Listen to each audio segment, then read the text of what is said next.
Salam. Begini teman, cara merubah bambu unik menjadi ular. Suatu hari saat membolang, ini yang saya dapat. Oh, itu. Harus apa saya? Bagaimana caranya kalau bambu seperti ini? Tahu? Begitu pikiran yang ada di kepala saya, teman. Bilang aja bokeh. Karena bentuknya seperti ini, inilah yang akan saya lakukan.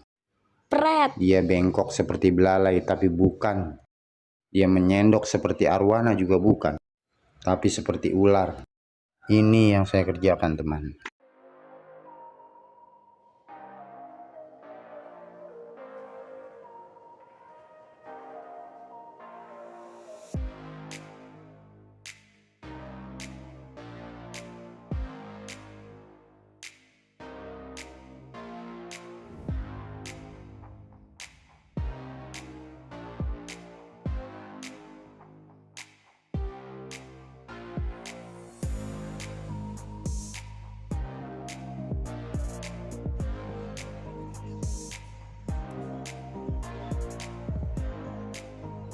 Terima kasih.